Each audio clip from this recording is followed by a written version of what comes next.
daily news program from WorldLink TV presents a selection of news reports from independent and state-controlled broadcasters from throughout the Middle East.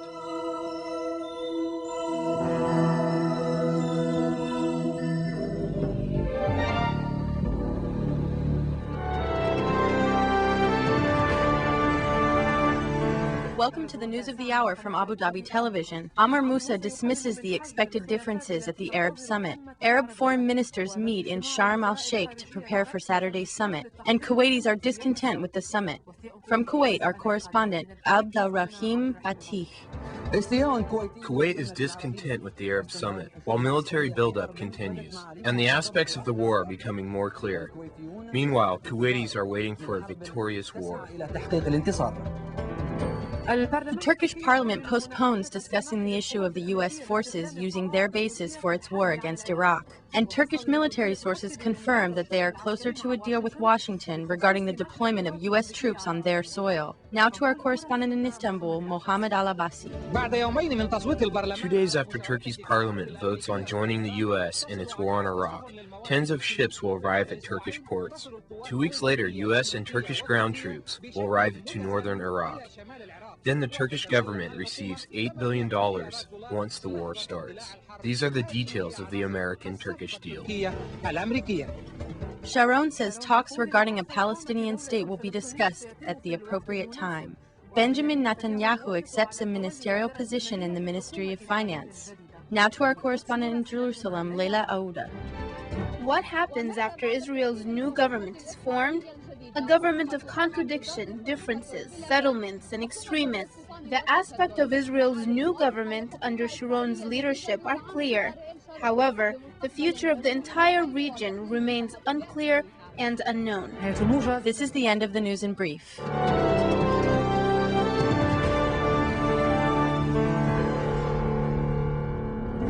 Iraq's President Saddam Hussein said that a lot of American blood will be shed if the U.S. attacks Iraq.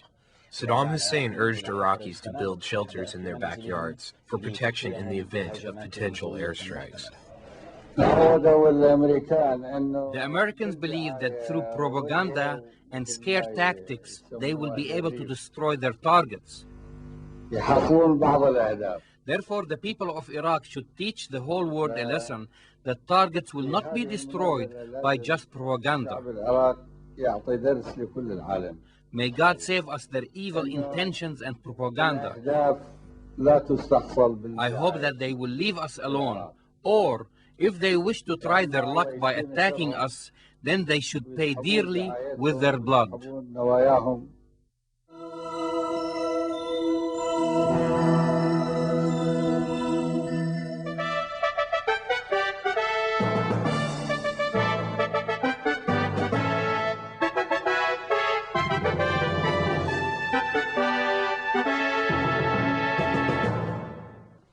Arab foreign ministers sought to unify positions on Thursday ahead of an Arab summit aimed at averting war. The ministers, including 2 delegates from Iraq, held informal consultations to prepare for Saturday's one-day Arab League summit in the Red Sea resort of Sharm el-Sheikh.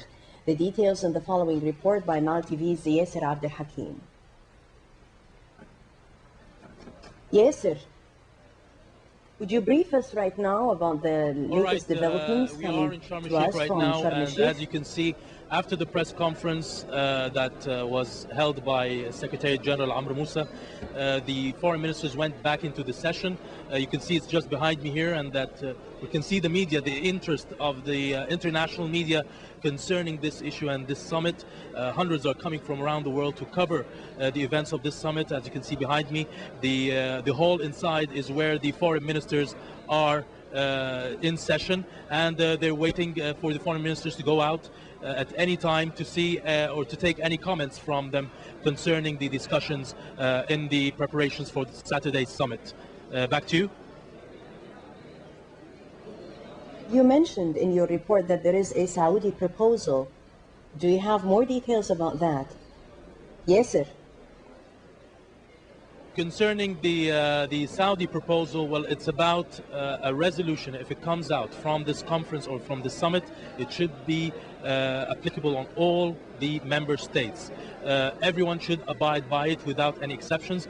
This could cause a little bit of a roadblock, but they will try to overcome it because some countries already have certain agreements with other states, foreign states in the West, concerning the military or non-military activities, and this could contradict with any resolution that comes out from the summit. So this will be an important issue that everyone is concentrating on to try to overcome during the summit on Saturday. Back to you. And some 200,000 Egyptians rallied in Cairo on Thursday to protest against a possible U.S.-led war on Iraq and condemn Israeli policy in the Middle East. The protesters packed Cairo Stadium with a total capacity of 100,000, while 40,000 more unable to get in gathered outside. The details in the following report by Nile TV's Shahir Amin. Egyptian Day of Solidarity with the Iraqis and Palestinians. With ever-increasing prospects for a US-led war on Iraq, and as Arab leaders prepared for a summit in Sharm el-Sheikh to decide on unified action to avert the war, nearly 200,000 Egyptians thronged the Cairo Stadium Thursday to voice their opposition to military attack on Iraq and express support for the Iraqi people. Spurred by a series of anti-war global protests in recent weeks, the emotional rally was organized by Egypt's opposition parties and trade unions to show the world the fury of the Egyptian public.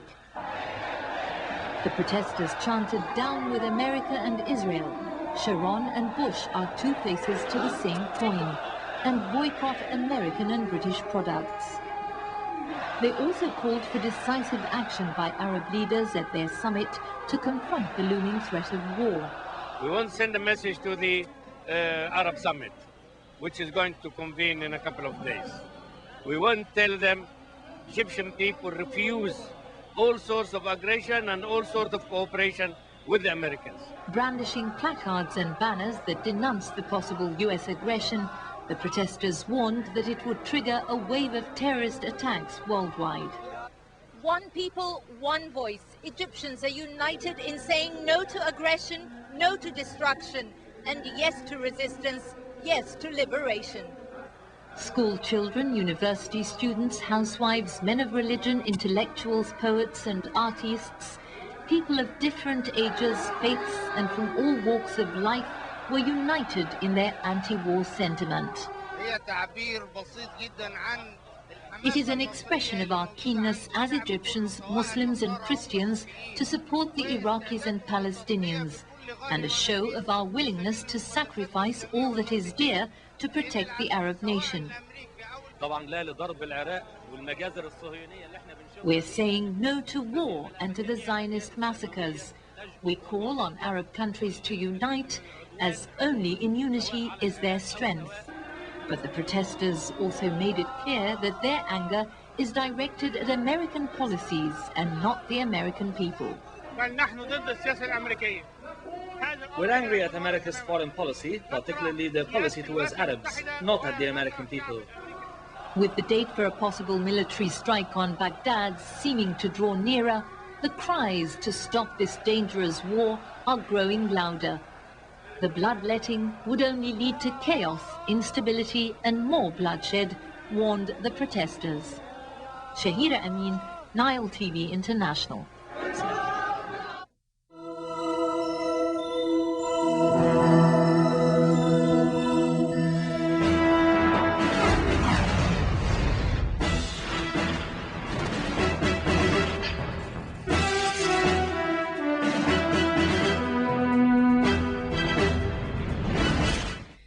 President George W. Bush continued his campaign for what seems to be an inevitable war against Iraq In a speech Wednesday, Bush has offered new justifications for war, saying that ending the threat posed by Saddam Hussein would pave the way for peace in the Middle East and encourage democracy throughout the Arab world. This is likely to raise concern among many Middle East countries that, in a way or another, they will be Washington's next targets.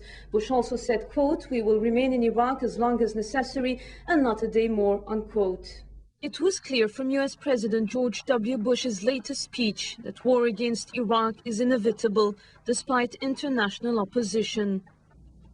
The danger posed by Saddam Hussein and his weapons cannot be ignored or wished away. The danger must be confronted. We hope that the Iraqi regime will meet the demands of the United Nations and disarm fully and peacefully. If it does not, we are prepared to disarm Iraq by force. With the applause of those conservatives encouraging America's drive to war, Bush addressed all those concerned of the destabilizing impact such a war would have by making broad promises and insisting the Middle East and the world would be a more perfect world without Saddam Hussein.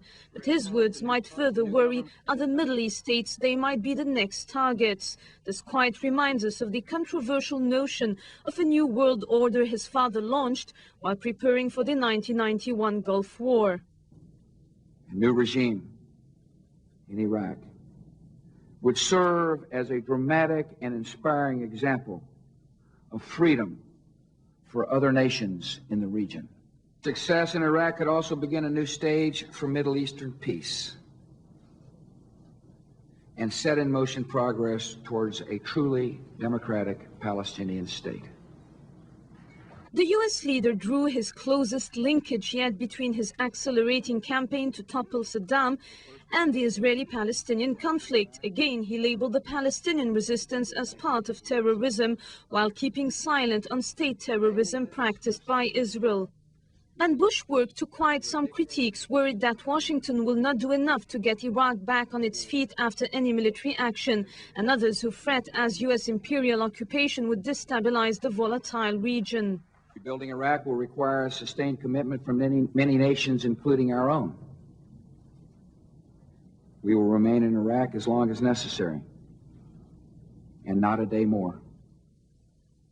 But the administration's plans for post-war Iraq drew criticism earlier Wednesday from Democratic Senator Joseph Lieberman, who said appointing an American civilian administrator for Iraq after a period of military rule would be a mistake. Lieberman said such a move could put America in the position of an occupying power, not a liberator, and urged the administration to work with the United Nations to name a non-American civilian administrator. UN Security Council veto holders France, Russia and China are in agreement on extending UN inspections in Iraq as an alternative to war. But it was unclear whether they would veto a new US-British resolution sanctioning the use of force against Baghdad. In the latest stand, Russia and China jointly stated that a war in Iraq can and should be avoided.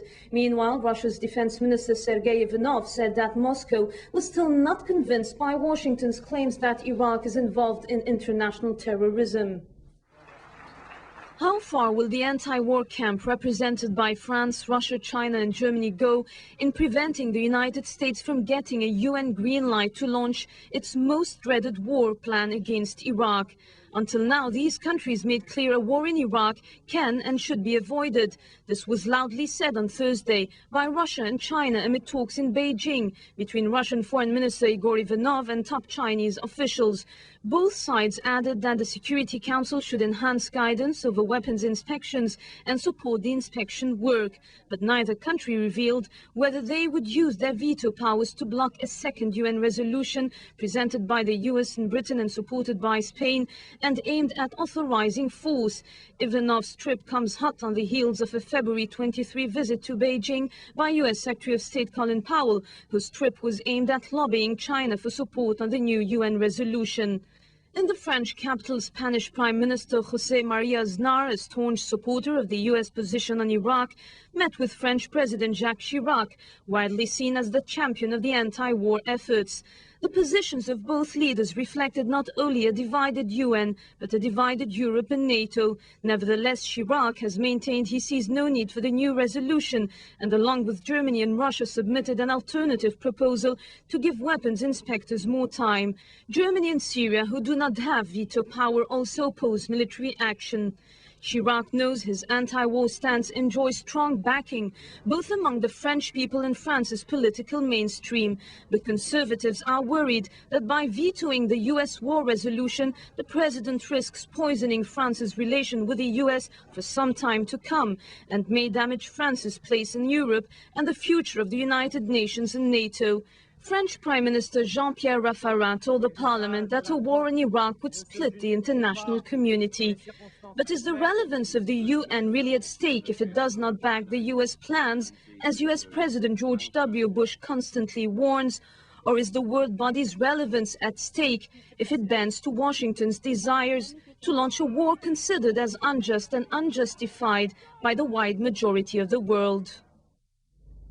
The UN Security Council meets on Thursday for its first closed-door discussion on the US-British-Spanish resolution on Iraq and a rival French, Russian, German proposal to beef up inspections and continue them for at least 4 more months.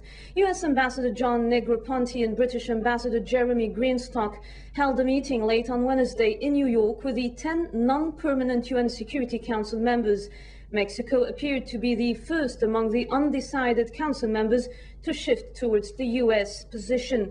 And a Russian official said Wednesday he doesn't believe his country would veto the resolution. But the United States still faces an uphill struggle to win the 9 yes votes and avoid a veto by France, China or Russia. The British government put forward a motion asking Parliament to back United Nations efforts to disarm Iraq. It did not mention the possibility of war, which Prime Minister Tony Blair says could follow within weeks. But 199 parliamentarians backed an amendment to that motion on Wednesday, stating that the case for war is unproven, fearing they will not get another say before military action begins. Embarrassingly for Blair, 122 of them came from his ruling Labour Party, dwarfing any previous internal rebellion he has faced in nearly 6 years in power. Contributing their share for the international anti-war move, a group of church leaders from the United Kingdom, France, Germany and the United States held a prayer vigil on Capitol Hill calling for the world community to take every opportunity it could to avert war. Following a brief church service in a small chapel near the Capitol, the ministers and parishioners from the United Methodist Church and its worldwide affiliates staged an anti-war protest demanding that the United Nations be given the time and resources to complete the inspection process. At the same time, the leaders wanted the Bush administration to listen to talk of peace rather than focus on talk of war. We demand that the United Nations be granted all still available other opportunities for realizing the goal of disarming Iraq and thereby serving security and stability in the Near and Middle East. I have to tell you that although our Prime Minister stands shoulder to shoulder with your President, the churches in Britain and Ireland have taken a very clear line. The overwhelming majority of the denominations in the United Kingdom have spoken out clearly and decisively against the rush to war with Iraq. Certainly it's because of my faith, my Christian faith, that I'm here today, and it's because I worship the Prince of Peace that I'm here to say we must not bomb innocent Iraqi men, women and children. They will be the so-called collateral damage. They will be the innocent people who will die.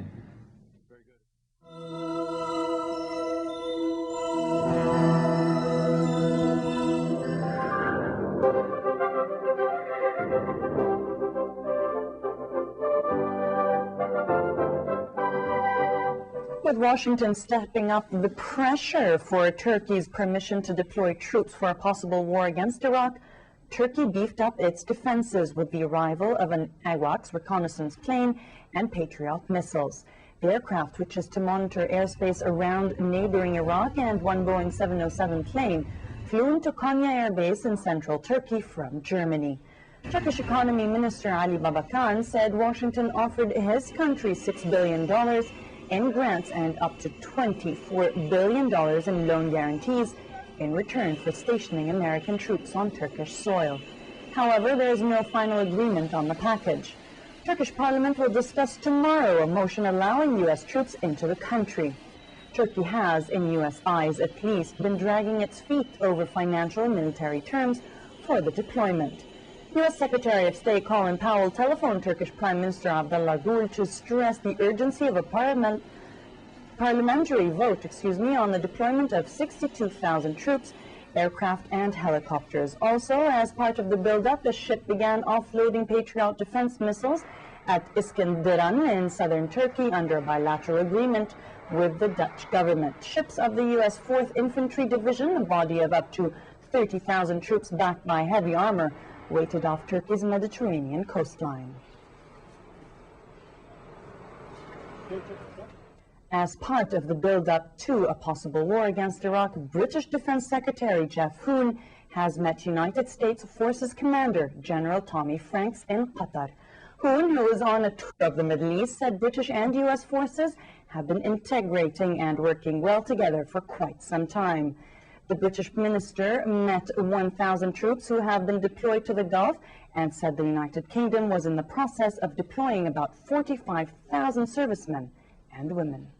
The real message that came out of that meeting was just how closely our forces are integrated, how well they've been working together now for quite some time, and how much mutual confidence there is in each other's very considerable abilities.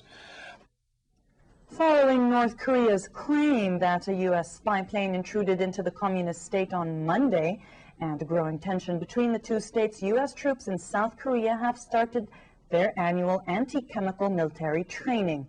The exercise in the northern city of Yeoncheon is part of the Army Readiness Training Evaluation Program, which started on February 21st and lasts till March 10th. U.S. soldiers trained themselves for a possible situation where they were infected by chemical agents. They then demonstrated how to decontaminate individuals and disinfect military vehicles. United States maintains 37,000 troops and more than 90 military bases and installations throughout the country.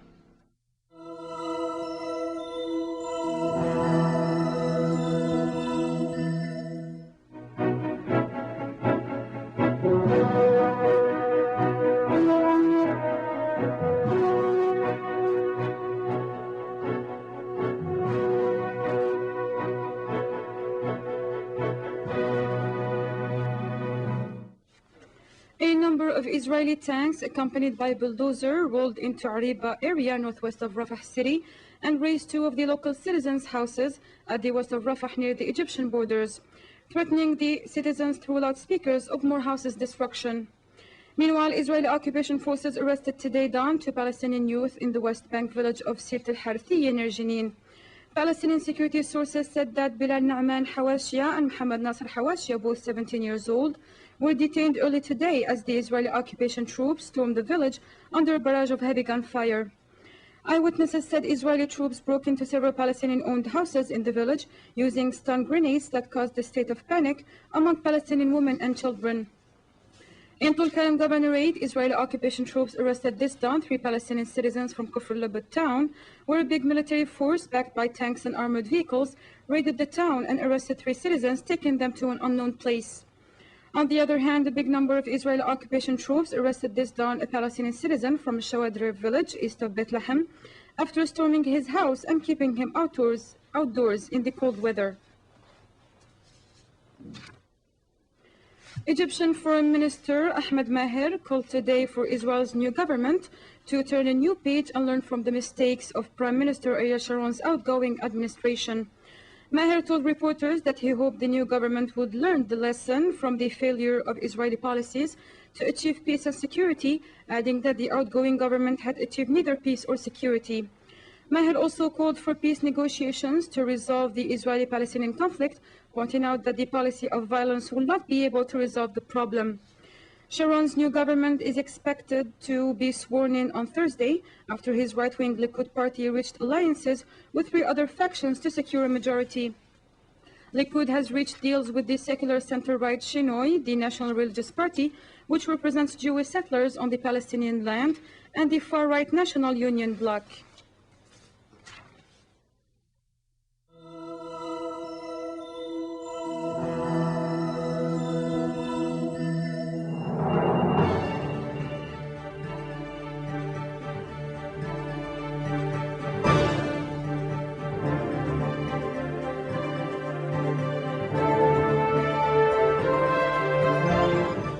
The Secretary General of the PLO, Mahmoud Abbas Abu Mazen, visited Moscow to discuss the appointment of a Palestinian prime minister, in addition to the possible American intervention in Iraq. In Ramallah, the Secretary General of the Palestinian President's Office, Tayyib Abdel al-Rahim, criticized the Israeli addition of 100 reforms to the roadmap. He considered the Israeli position a deviation from the peace process. Abdel al-Rahim demanded the Quartet Committee to commit itself to returning to the peace process and implementing the roadmap as soon as possible. Meanwhile, the Minister of Local Government, Saeb Erekat, said that the Israeli reforms are designed to kill the roadmap.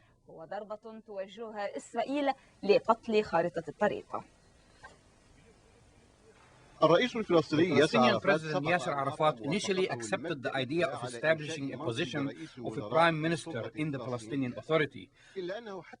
However, no person has been appointed to this position yet. Arafat said that the duties of the prime minister must be determined before someone is appointed to this position.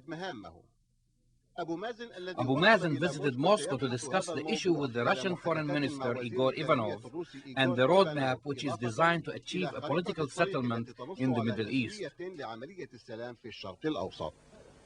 A few months ago, the Prime Minister Ariel Sharon initially accepted the roadmap, but he said that he will add reforms to it. An Israeli newspaper reported that Sharon proposes 100 reforms to the roadmap. He intends to negotiate these reforms with his new government before notifying the American government.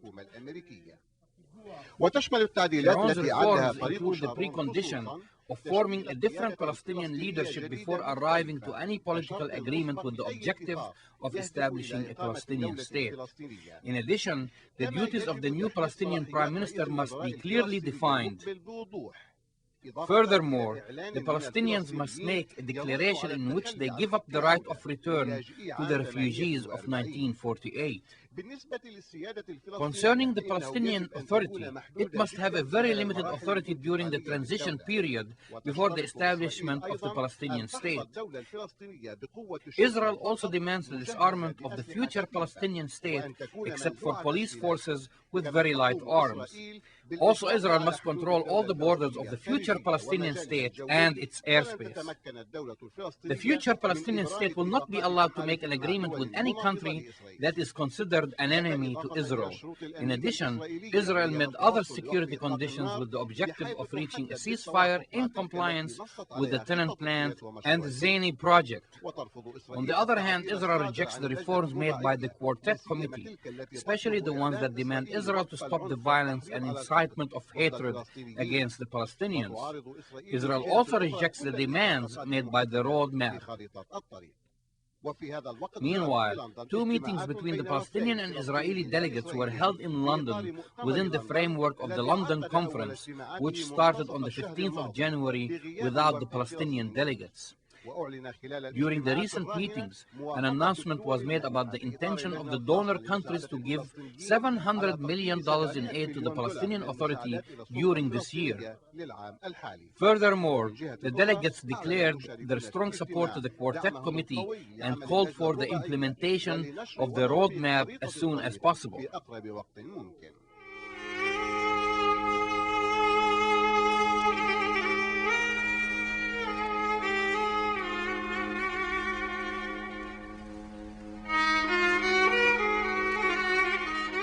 Mosaic is made possible by a grant from the John S. and James L. Knight Foundation, which promotes journalism excellence worldwide and invests in the vitality of 26 U.S. communities, and the William and Flora Hewlett Foundation.